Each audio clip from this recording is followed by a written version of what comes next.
Assalamualaikum warahmatullahi wabarakatuh. Alhamdulillahirrabbilalamin. Wassalatu wassalamu ala asrafil anbiya'i wal mursalin wa ala alihi wa sahbihi rasulillah ajmain. Bersyukur kepada Allah dengan mengucapkan lafaz Alhamdulillahirrabbilalamin. Bersalawat pada Nabi Muhammad Shallallahu Alaihi Wasallam dengan mengucapkan lafaz Allahumma salli ala Muhammad wa ala ali sayyidina Muhammad. Yang terhormat Bapak Mukhlis SAG MPDI yang saya cintai, yang saya sayangi, rekan-rekan, kawan-kawan yang insya Allah dirahmati oleh Allah Subhanahu wa Ta'ala. Sebelum memulai micro teaching ini, terlebih dahulu yang pertama sekali saya ingin menyampaikan apa yang ingin saya sampaikan di rencana pelaksanaan pembelajaran saya yang telah saya buat. Baik, di sini ada identitas dari rencana pelaksanaan pembelajaran atau RPP saya yang satuan pendidikan atau sekolahnya yaitu pada Madrasah Sanawiyah Negeri 2 Muara Bungo. Kelas 7 semester 2 pada mata pelajaran Akidah Akhlak. Kemudian ada pun topiknya yaitu adab membaca Al-Quran dan berdoa. Pertemuan pertama dan alokasi waktunya 2 kali 40 menit. 1 kali pertemuan. Yang pertama yaitu di sini ada kompetensi inti. 1. Menghargai dan menghayati ajaran agama yang dianutnya. 2. Menghargai dan menghayati perilaku jujur, disiplin, tanggung jawab, peduli, toleransi, gotong royong, santun, percaya diri dalam berinteraksi secara efektif dengan lingkungan sosial dan alam dalam jangkauan pergaulan dan keberadaannya. Kemudian yang ketiga, memahami pengetahuan faktual, konseptual, dan prosedural berdasarkan rasa ingin tahunya tentang ilmu pengetahuan, teknologi, seni budaya terkait fenomena dan kejadian tampak mata. Dan yang terakhir, mencoba mengolah dan menyaji dalam ranah konkret, yaitu menggunakan, mengurai, merangkai, memodifikasi, dan membuat, dan ranah abstraknya menulis, membaca, menghitung, menggambar, dan mengarang, sesuai dengan yang dipelajari di sekolah dan sumber lain yang sama dalam sudut pandang atau teori. Kemudian pada kompetensi dasarnya, yaitu menghayati adab membaca Al-Quran dan adab berdoa, terbiasa menerapkan adab membaca Al-Quran dan berdoa, memahami adab membaca Al-Quran dan berdoa, dan mendemonstrasikan adab membaca Al-Quran dan berdoa. Dan indikatornya yaitu menjelaskan tata cara adab membaca Al-Quran dan berdoa, menjelaskan tata cara adab berdoa yang dianjurkan, mempraktikkan adab membaca Al-Quran dan adab berdoa. Kemudian adapun tujuan dari pembelajarannya yaitu setelah mengikuti proses pembelajaran ini, diharapkan peserta didik dapat pertama, menghayati adab membaca Al-Quran. Kedua, terbiasa menerapkan adab membaca Al-Quran, memahami adab membaca Al-Quran, menghayati adab berdoa, terbiasa menerapkan adab berdoa, memahami adab berdoa. Kemudian materi ajarnya adab membaca Al-Quran dan berdoa. Yang pertama ada fakta, contoh, gambar, perilaku yang melakukan adab-adab membaca Al-Quran dan berdoa yang benar. Dan konsep yaitu pengertian adab membaca Al-Quran dan berdoa. Kemudian ada prinsipnya, dalil tentang adab membaca Al-Quran dan berdoa, prosedur adab-adab membaca Al-Quran dan berdoa, hikmah perilaku yang melakukan adab-adab membaca Al-Quran dan berdoa, dan yang terakhir mempraktikkan adab membaca Al-Quran dan berdoa. Adapun metode dan medianya di sini, yang pertama yaitu menggunakan pendekatan saintifik. Kemudian adapun model pembelajarannya direct instruction dan artikulasi, menggunakan metode ceramah, diskusi, tanya jawab, dan demonstrasi. Kemudian medianya yaitu berupa karton, gambar, ilustrasi yang berkaitan dengan materi. Dan kemudian ada kegiatan pembelajaran. Pertemuan pertama yaitu pendahuluan, ada orientasi. Pertama mengucapkan salam, berdoa, mengabsen dan mengkondisikan kelas. Apresiasi, guru mengajukan pertanyaan secara komunikatif tentang hal-hal yang berkaitan dengan materi adab membaca Al-Quran yang diketahui peserta didik. Kemudian adapun motivasinya, peserta didik diberi penjelasan tentang manfaat mempelajari adab, membaca Al-Quran dan berdoa bagi kehidupan yang akan dipelajari. Dan kemudian pemberi acuan, guru menyampaikan tujuan pembelajaran, dan peserta didik menyimak mekanisme pelaksanaan pembelajarannya. Kemudian ada intinya di sini, yaitu mengamati.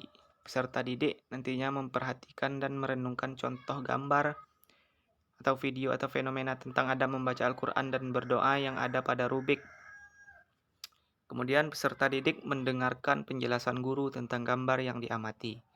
Kemudian tentang pertanyaannya, peserta didik bertanya nantinya atau bertanya jawab tentang pengertian adab membaca Al-Quran dan berdoa. Peserta didik bertanya jawab tentang dalil adab membaca Al-Quran dan berdoa. Peserta didik bertanya jawab tentang adab-adab membaca Al-Quran dan berdoa. Dan mengeksplorasi, peserta didik mengidentifikasi pengertian adab membaca Al-Quran dan berdoa. Peserta didik mengidentifikasi dalil tentang adab membaca Al-Quran dan berdoa. Dan peserta didik mengidentifikasi dan mendemonstrasikan adab-adab membaca Al-Quran dan berdoa.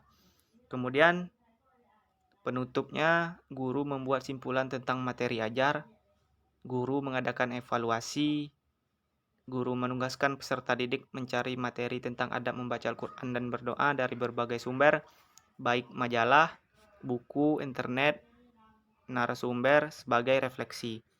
Dan yang terakhir, bersama-sama menutup pembelajaran dengan doa dan salam. Baik, Assalamualaikum warahmatullahi wabarakatuh. Gimana kabarnya anak-anak? Sehat semuanya hari ini? Alhamdulillah kita sehat semuanya ya. Baik, sebelum kita masuk pelajarannya, kita berdoa dulu ya sama-sama.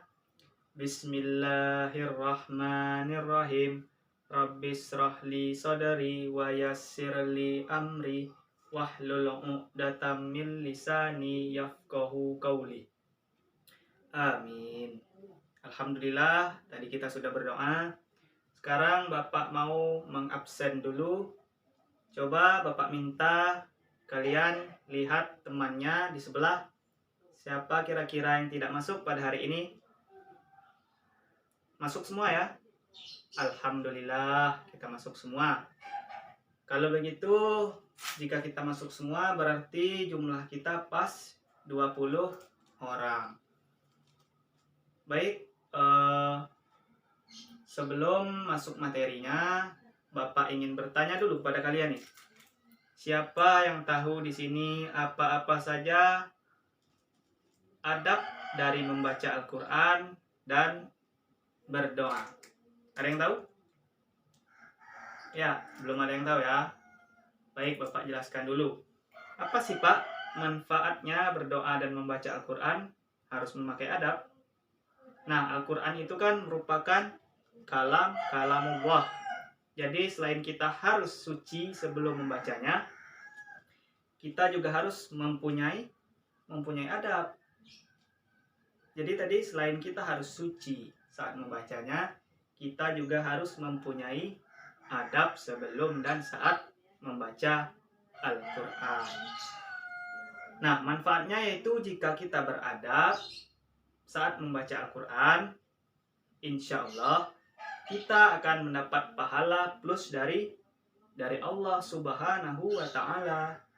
Nah, sekarang apa bertanya lagi? Kemudian, siapa yang tahu apa manfaat dari berdoa jika kita beradab? Ada yang tahu?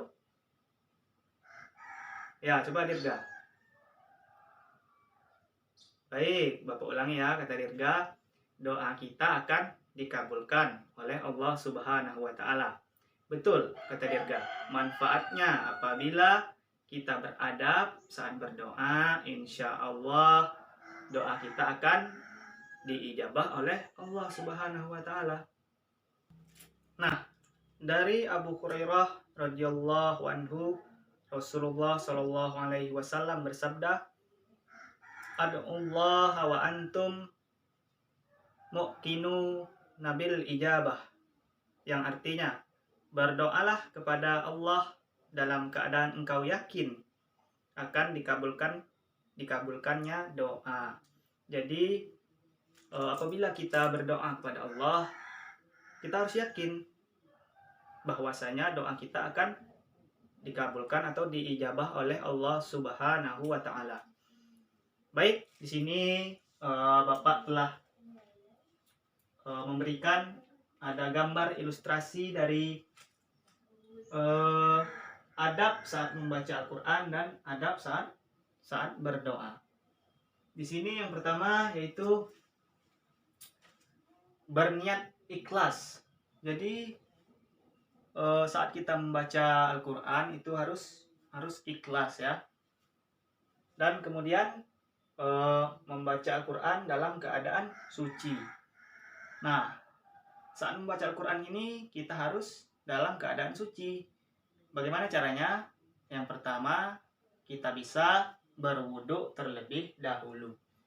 Kemudian menghadap kiblat ketika membaca Al-Quran. Kemudian memulai membaca Al-Quran dengan bacaan ta'awuz. Menurut mayoritas ulama, siapa tahu di sini bacaan ta'awuz bagaimana? Ya, a'udzubillahi minasyaitonirrajim. Ya, jadi sebelum membaca Al-Quran, ada baiknya kita membaca ta'awuz atau a'udzubillahi minasyaitonirrajim, bismillahirrahmanirrahim. Kemudian membaca bismillah. Nah, seperti yang Bapak bilang tadi, setelah membaca ta'awuz, kita harus membaca bismillah. Kemudian membaca dengan tartil, berarti membaca dengan memenuhi tajwid dan makhrijul hurufnya. Dan yang terakhir di sini yaitu khusyuk. Nah, khusyuk ini perlu nih, bukan dalam sholat ya, bahkan dalam membaca Al-Quran pun kita harus khusyuk. Membaca Al-Quran dengan keadaan khusyuk dan berusaha untuk mentadabbur atau merenungkan setiap ayat yang dibaca. Ngerti anak-anak kira-kira ya? Kemudian di sini adapun adab dalam berdoa, Rasulullah Shallallahu Alaihi Wasallam sudah mencontohkan adab-adab seorang muslim berdoa kepada Allah. Yang tata cara berdoa penting diketahui seorang muslim agar doa segera diijabah, sekaligus menjaga adab kepada Allah Subhanahu wa taala. Yang pertama di sini yaitu mencari waktu mustajab. Apa saja waktu-waktu mustajab saat berdoa? Yaitu bisa pada hari Arafah, pada bulan Ramadan, pada hari Jumat, sebelum asar atau ba'da asar, pada waktu sahur, atau di sepertiga malam terakhir. Kemudian situasi mustajab ketika perang. Nah, kita berdoa ini jika ingin diijabah oleh Allah nih, ada beberapa waktu mustajabnya. Yang pertama tadi ketika perang, ketika hujan. Nah, hujan ini banyak-banyaklah kita berdoa kan. Insya Allah doa kita, apa yang kita minta akan diijabah oleh Allah. Terus ketika sujud, di antara azan dan iqomah, ketika berbuka puasa, itu waktu-waktu atau situasi mustajab jika kita ingin dikabulkan doanya oleh Allah Subhanahu wa taala. Kemudian kita wajib menghadap kiblat dan mengangkat tangan seperti gambar pada ilustrasi ini. Nampak ya anak-anak ya?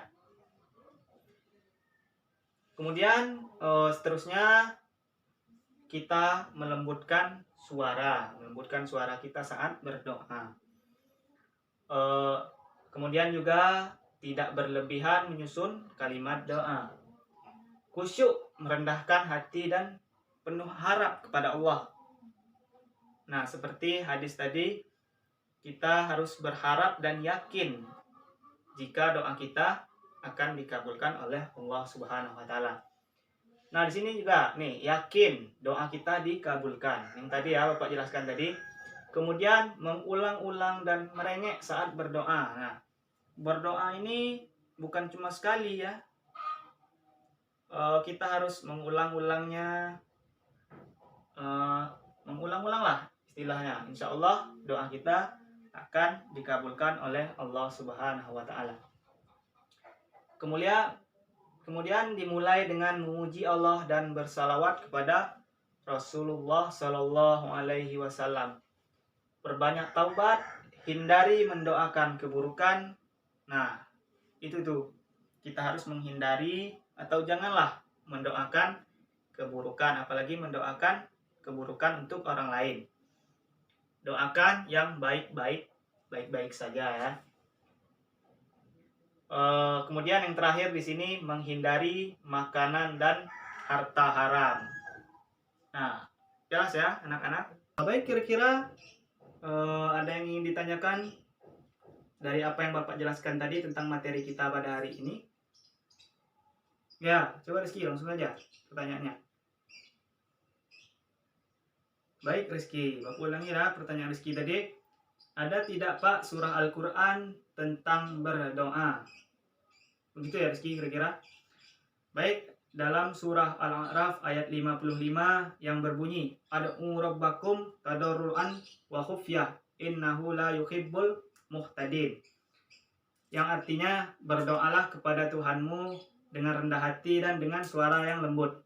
Sungguh Allah tidak menyukai orang-orang yang melampaui batas. Jadi seperti materi kita tadi, kita harus berdoa dengan yakin, dengan keyakinan bahwasanya doa kita akan terkabul atau diijabah oleh Allah Subhanahu wa taala. Dan kemudian tadi juga harus kita berdoa dengan rendah hati, dengan lemah lembut. Begitu ya Rizky kira-kira. Baik, sekarang Bapak evaluasi ya. Apa saja tadi adab membaca Al-Quran? Yang pertama, niat yang ikhlas. Kemudian membaca dengan keadaan suci. Kemudian menghadap kiblat, memulai dengan ta'awuz dan bismillah. Apa tadi? Bacaan ta'awuz. A'udzubillahi minasyaitonirrajim. Bacaan bismillah, bismillahirrahmanirrahim. Jadi harus dimulai dengan ta'awuz dan bismillah dulu ya sebelum membaca Al-Quran. Kemudian harus dengan keadaan khusyuk dan membaca dengan tartil. Kemudian apa saja tadi waktu dan situasi mustajab dalam berdoa yang kita pelajari? Yang pertama, pada hari Arafah. Kemudian pada hari Jumat. Dan situasinya ketika sujud itu sangat mustajab sekali itu. Dan yang terakhir ketika ba'da asar atau sebelum sholat asar. Ada pertanyaan lagi kira-kira yang ingin ditanyakan untuk materi kita pada kali ini? Baik, tidak ada ya. Baik, jika tidak ada, Bapak akan tugaskan kalian untuk mencari hadis atau surah yang berkaitan dengan materi kita pada hari ini.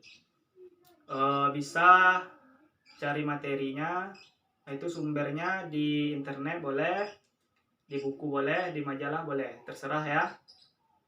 Oke, baik, kita akhiri pelajaran kita pada hari ini dengan berdoa. Wal 'asr innal insana lafi khusr illal ladzina amanu wa amilus solihati wa tawasaw bil haq wa tawasaw bis sabr. Akhirul kalam. Wassalamualaikum warahmatullahi wabarakatuh.